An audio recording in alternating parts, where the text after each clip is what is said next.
Lundi matin, c'est encore un acte de violence qui est enregistré. Une mère de famille pointe-noirienne de 47 ans est retrouvée morte à son domicile d'une balle dans la tête.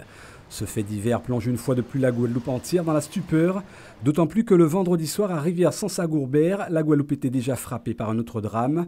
Un jeune de 18 ans abattu par des hommes encagoulés d'une balle dans la tête, l'autre dans le torse. Un double tir mortel.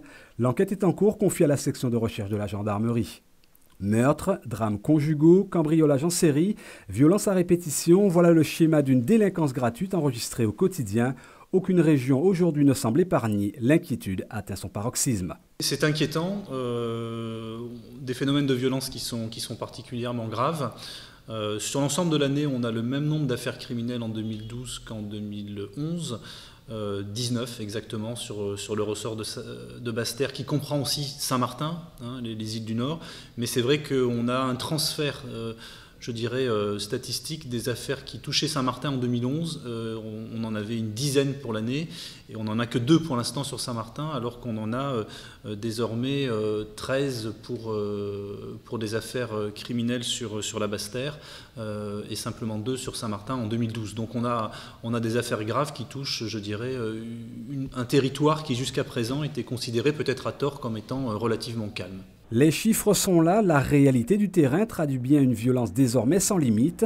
Les lourdes peines qu'encourent les auteurs de ces faits ne semblent plus effrayer, voire ramener à la raison, bien au contraire. Alors, comment finalement réagir efficacement pour freiner cette violence? La justice doit-elle s'adapter? Doit-elle changer les codes des textes de loi face à cette délinquance non maîtrisée? La difficulté pour la justice, c'est qu'il faut qu'on soit saisi de faits pour lesquels on soit amené à donner une réponse pénale. Et dans certaines de ces affaires, on n'avait pas d'antécédents. Les gens n'étaient pas connus.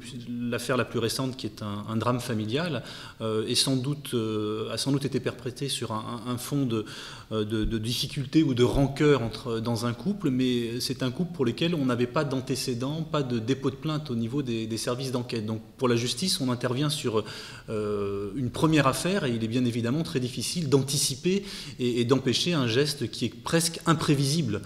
Donc on intervient bien sûr a posteriori en essayant de donner la réponse, mais là nous sommes déjà dans une situation dramatique pour laquelle on sait que peut-être sans doute l'auteur des faits et a été retrouvé ce matin suicidé dans sa voiture.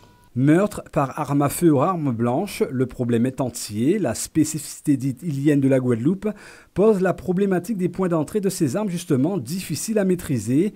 Beaucoup de contrôles de police et de gendarmerie sont pourtant organisés sous l'autorité des 2 procureurs de Pointe-à-Pitre et de Basse-Terre. À n'en pas douter aujourd'hui, plus il y aura d'armes en circulation, plus il y aura de risques de règlement de compte aux issues fatales.